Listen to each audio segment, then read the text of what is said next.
Okay, yeah, so we're doing this. The first time I've ever did LSD, tried LSD, had some LSD.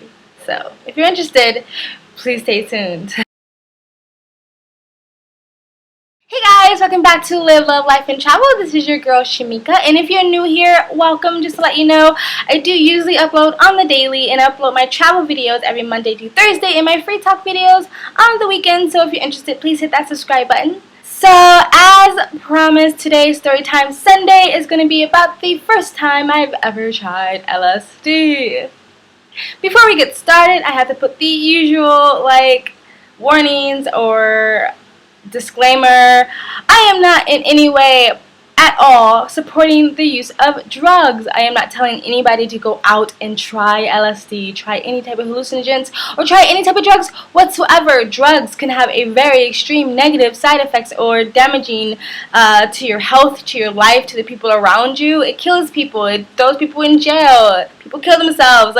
So I'm not supporting the use of drugs, especially the regular use of drugs. I do believe in experimentation, but I'm not telling anybody or giving anybody permission to go do anything. This is just my story, my life, and I'm just sharing with my audience. So there you go. If you are completely against the use of drugs whatsoever and you are going to just snarl your nose up the whole time watching this video, then why would you waste your time? Why would you do that to yourself? Why would you watch something that you're going to feel negative about the whole time? Go watch something pleasant. Go watch something that you want to watch, that you enjoy. So politely click off this channel and please come back Monday when I have some new travel videos up. Thank you very much. Alright, let's get started. So, I first have to say that no matter how many words I use to try to describe that night, it is not going to do it justice and I've been thinking about this for 2 weeks, how to tell the story, and it's just really hard to tell a story that feels supernatural and out of body because it's not normal, it's not physical, it's not something that we go through every day, so it's very hard to connect the words to explain it. So unless you've been there, done that, you might have a hard time figuring out what I'm trying to say, but I will try my best anyway. So this was basically the first day I was ever on copiing. This is before I started working at the hostel. This is before I got kicked out. This is before I got sick on the islands. Before any of that stuff happened. This was the first day on the island. So yeah, the first day was an exciting day.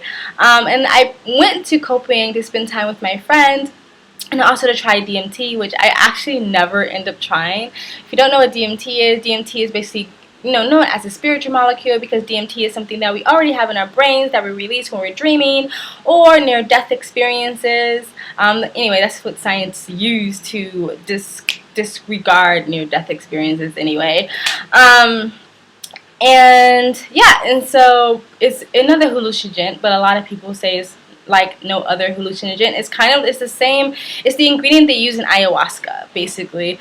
And so a lot of people say that they've done it and it completely changed their lives. I met a lot of people that are traveling now and say they wouldn't be traveling if they didn't actually try DMT. So anyway, that's why I went to try, but I never did it, and that's another story.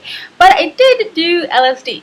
So it started off as, got on the island, had some breakfast, and then we went to my friend's house. They had a bungalow, and it's a bunch of island hippies all just hanging out, smoking spliffs and just talking.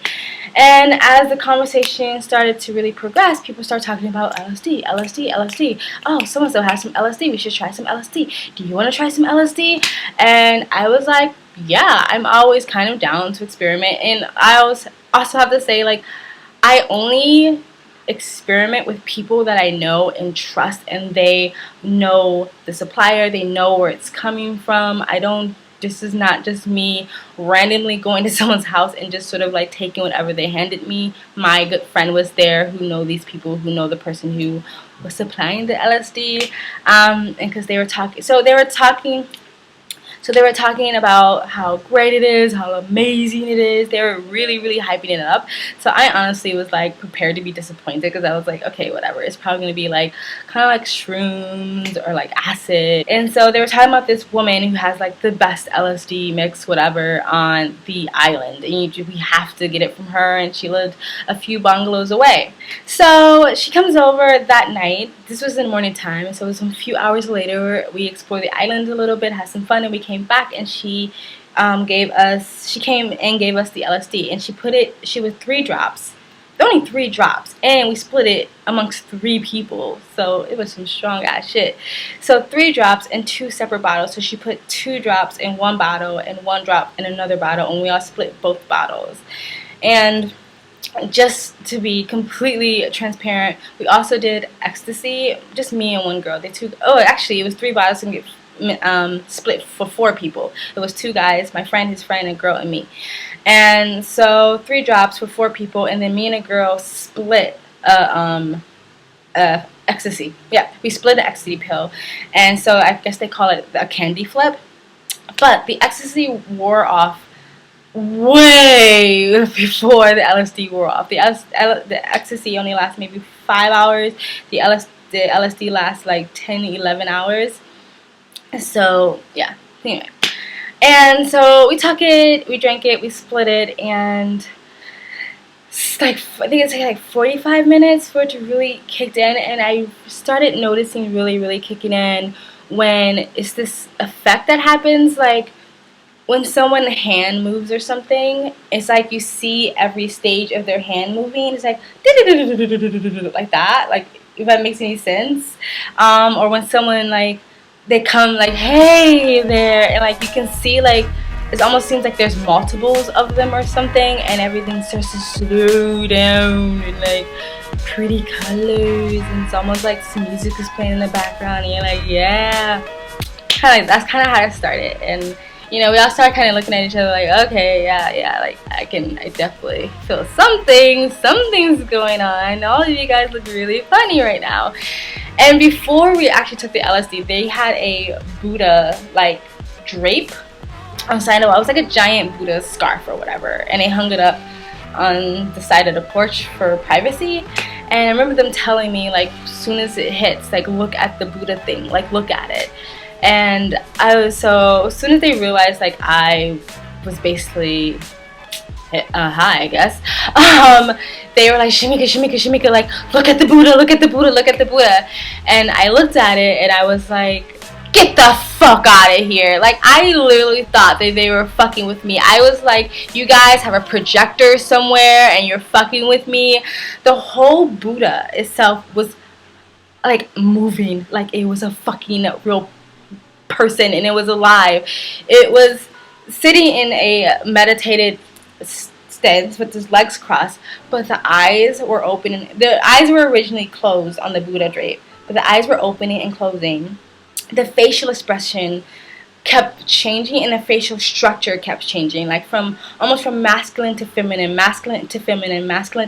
it kept smiling and smirking, and the hair was like flickering as if like there was a fan blowing on it or something, and then it was sitting on fire, and so the fire was flickering, and the fire was going around, and it was just like, hi, how are you doing? How are you doing? It was really freaky. It wasn't like scary freaky, but it was like what the fuck? Like, what is that? Like, oh my gosh, like, I had never seen anything, like, I've never seen something move like that. And I've taken psychedelics before. I've seen things to the extent of, like, if you look at a glass, the glass may go woo like that or something, or go maybe get bigger and smaller, something like that. I never see anything move like that. Like, it was alive, like it was gonna clam out of the scarf material and like come join us and sit with us and talk to us and like give us wisdom and shit. That's what it looked like. It was freaky, but it wasn't scary. It was just like mind blown.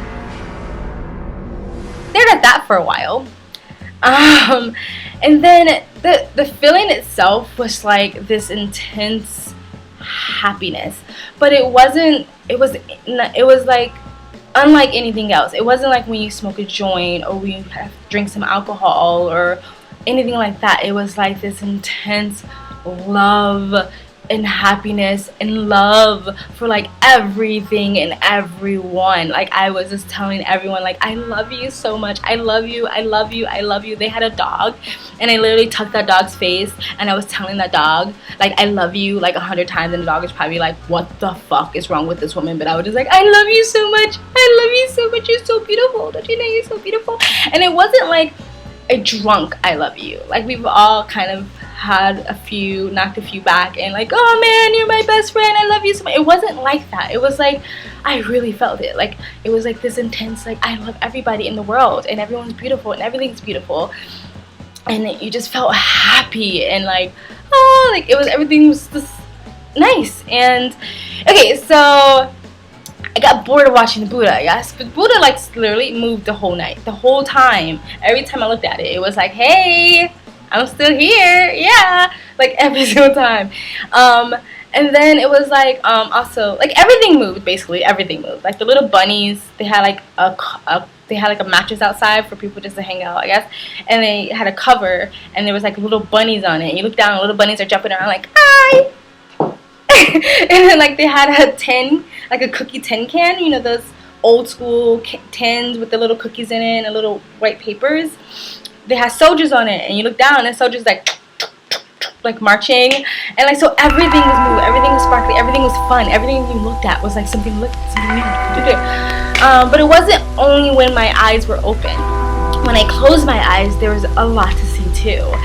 And just side notes, the stuff that I saw, like, there's a part of me that, like, and there's a lot of people who have done LSD, who have done psychedelic, DMT, stuff like that, that also believes in the same thing, and some people don't.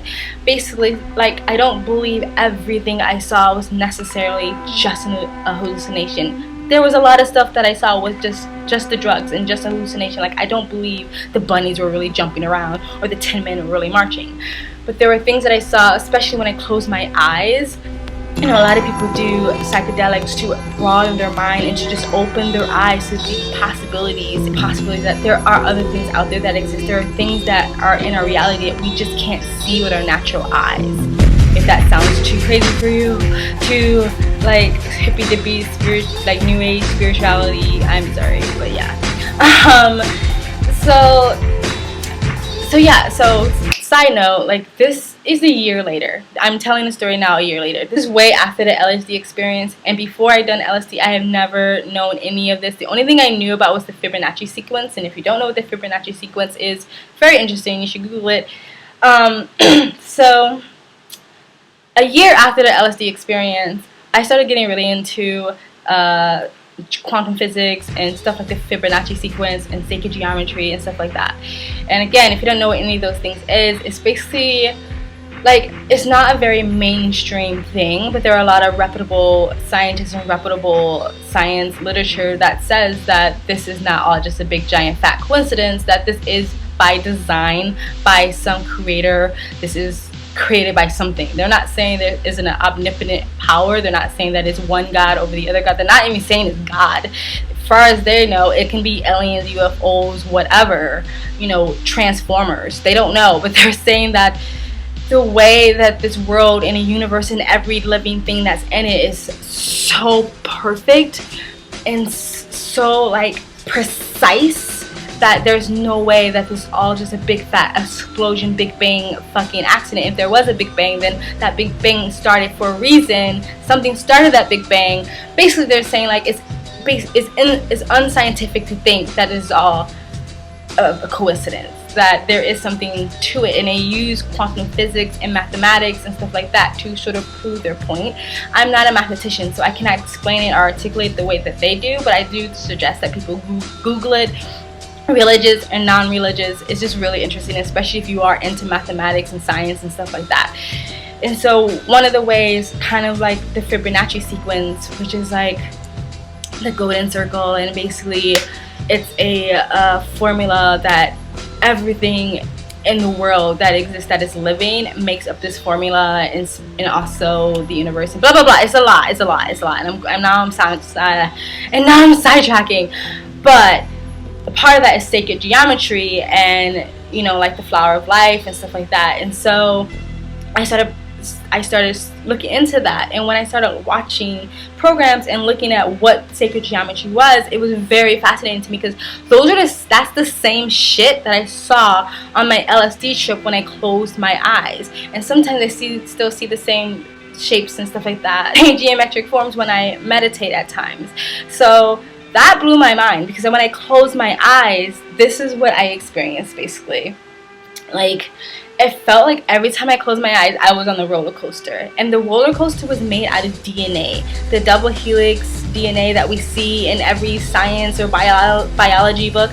That. Like, it was like I was on this DNA roller coaster, and the DNA was all lit up like neon colors. And then I was going in and out, in and out of all these shapes and these geometrical shapes and stuff. And a lot of them were these sacred geometry shapes that I was going through every time I closed my eyes. Like, it was when I opened my eyes, there was a lot of pretty things to see. When I closed my eyes, there was more pretty things to see.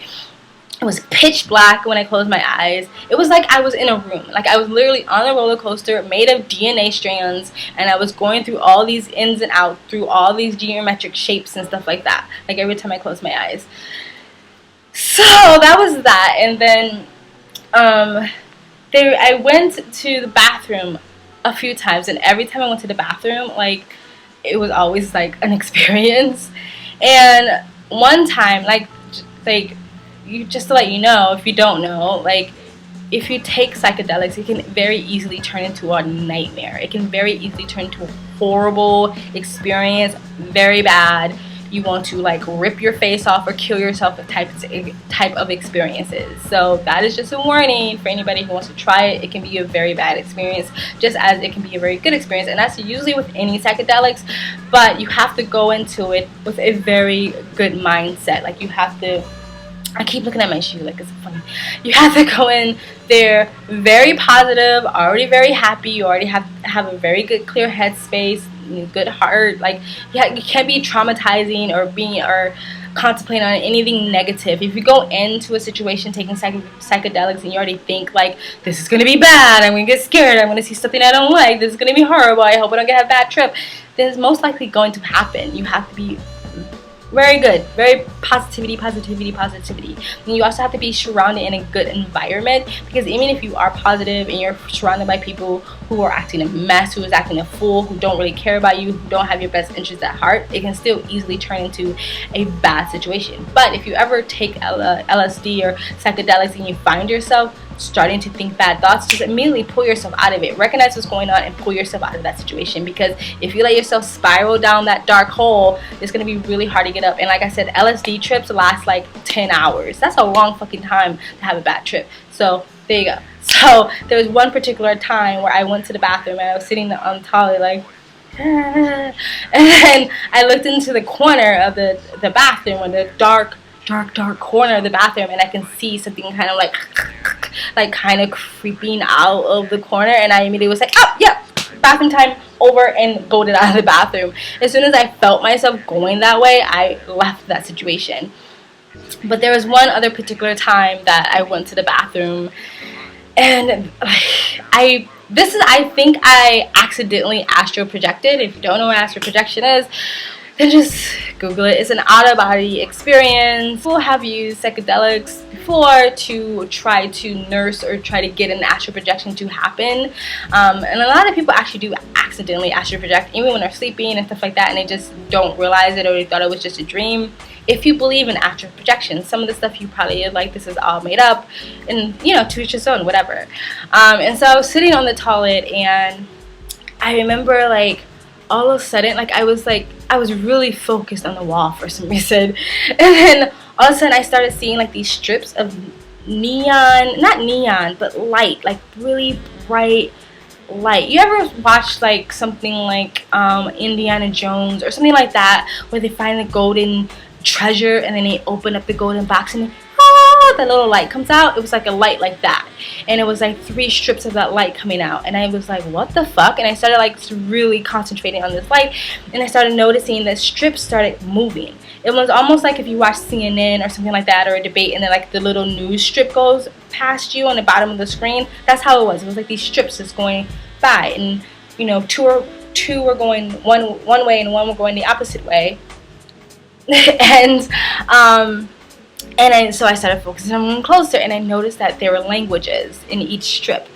One looks like an Egyptian hieroglyphics, one looked like Hebrew, and the other one looked like maybe it was Thai.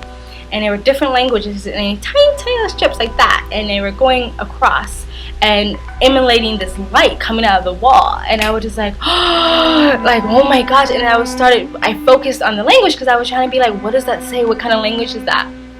And before I knew it, as I'm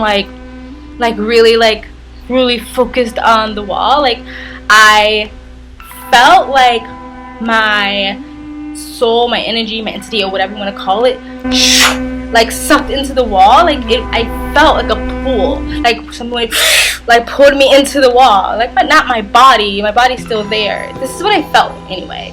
And in a blink of an eye, like less than half a second, I went from feeling like I'm sitting on the toilet staring at the wall to flying over what looks like the vast lands of Africa or something. That's what it looks like. I don't know where it was or what I was seeing or what my mind was making me see, but it looks like I was soaring over this open giant field of land, and I can see animals like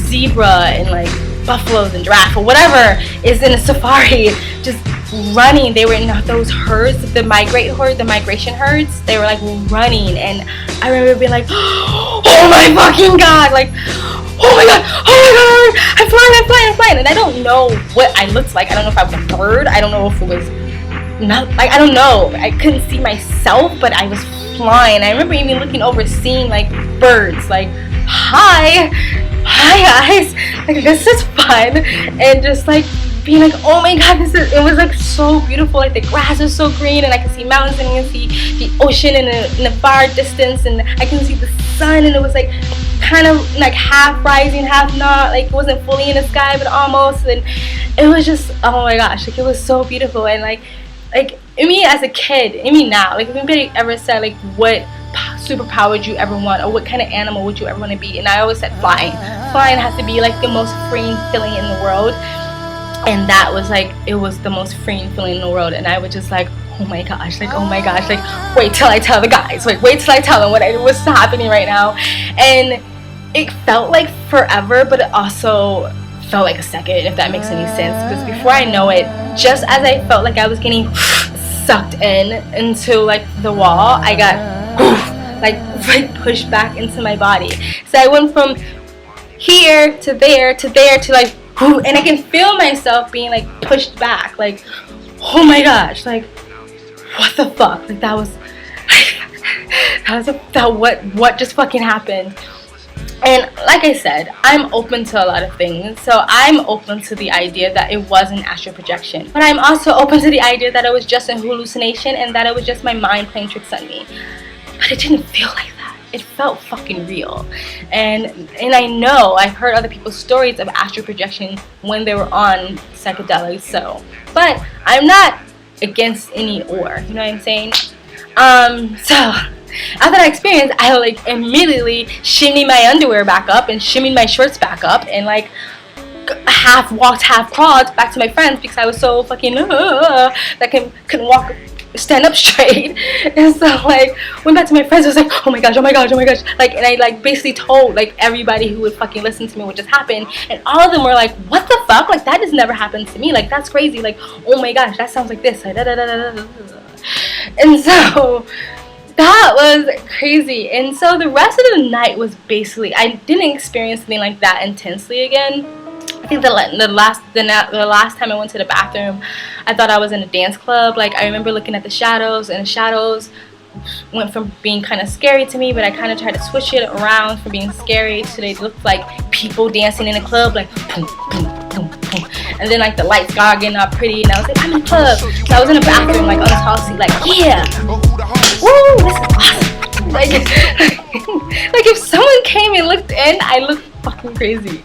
So, but nothing like that intense happened again. For the rest of the night, it was really just like me looking at everything that moved, like that.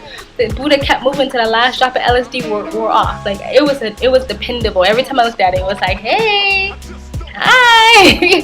And like the bunnies kept jumping, the Tin Men kept marching, and it was just more of the euphoric feeling of just being really happy and really loving. Not love, but loving. Like I just wanted, like I just loved everything in the world. And I rent some of that to the what am I trying to say? To the ecstasy. But like again, I said that wore off 5, 6, 7 hours before the LSD wore off, and the only thing I think maybe some of the loving feeling came from the ecstasy, and the fact that I literally was trying to have sex with my friend in front of everybody. Yeah, that happened. I literally was like, come here, come on, let's make out. Take off your clothes. Come on, I'll take off my clothes. That didn't happen though. Like he was more sober than I was, so he was like, calm down. It's frustrating because I can't really articulate how amazing it was. And again, this is me I'm not telling anybody to go out and do LSD right now. And it went to basically some sunrise, and I don't remember when we started, but I think we started at like 8, 9 o'clock at night, and then went to sunrise. And it was like, I describe it like this, like, and maybe this is not a good analogy, but if someone like offered me like the best sex ever, like mind-blowing sex ever, to having that night again, I would pick that night in a second. Like in a second, in a split second. Like it was awesome. It was awesome. When it wore off, I cried. I cried like a little baby because everything stopped being pretty. Like basically, I still loved everything, and I still took something away from the whole experience, but it was like everything stopped having this very pretty hue glow on it, where everything was pretty. Like the cover that the bunnies were hopping on was just like this dirty cover that's been sitting there. It wasn't this pretty, bright, fun cover. All the bunnies were like, hi Shimika, come play with us. It wasn't that. Like the tin can was like this rusted ass tin can that had been sitting there. So it was like everything stopped being pretty and nice, and I was sad. Wow, like that was amazing, and I'm really, really sad that it was over.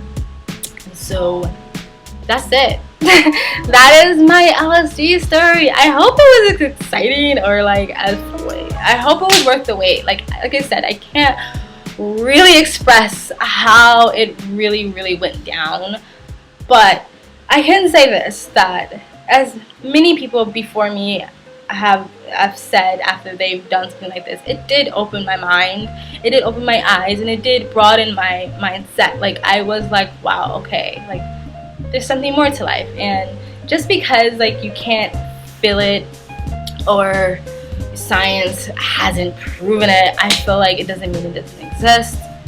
I mean, a lot of people probably gonna say, oh, of course that means it doesn't exist. But the thing is like I said, if you do your research, just do your research. Google, like on YouTube, Google it, whatever. There are scientists out there, and reputable scientists. These aren't like kooks in their basement that says there is something to all this. And science definitely cannot explain everything. And I'm not one of those people that thinks there's something like supernatural behind everything. I do think that there's a reason behind a lot of stuff, and that people try to make it seem like it's not. But I'm also someone that says there's a lot of stuff that science can't prove. And so yeah, that was it. I'm not gonna go into another rant about science and shit. So that's my LSD story, guys. I don't know, did you like it? Did you like it? Did you like it? Did you like it? If you've ever done LSD or psychedelics and you say, I totally understand what you're saying, I get you, I know you, me and you are eye to eye, I got you, please comment in the comment section below. Want to tell me that I'm a druggie and I should stop talking about drugs and you hate my guts? Go ahead, free, comment below, I don't care. If you like this video, please like it. If you want to share this video, please share it. It really helps, guys. And again, I am not promoting drug use. I believe in experimentation, but I am not telling anybody to go out there and do drugs and ruin their lives, okay? So that is not what this video is about, especially if you are younger than 16 or 18, you know, don't do it. Anyway, if you want to continue to follow me on this crazy game called life, please subscribe. Oh, I forgot to give you guys some options for the next story time. So again, we can go back to the funny Tinder story, The time I thought I almost died in Thailand, or the time I almost got banned from Thailand. That was scary, and that was actually not that long ago. So yeah, let me know. Funny Tinder story, time I almost thought I was gonna die, and a time that I almost got banned from Thailand. Let me know. Tell me. Again, if you want to follow me on this crazy journey called life, please subscribe, and thank you guys from Live Love Life and Travel.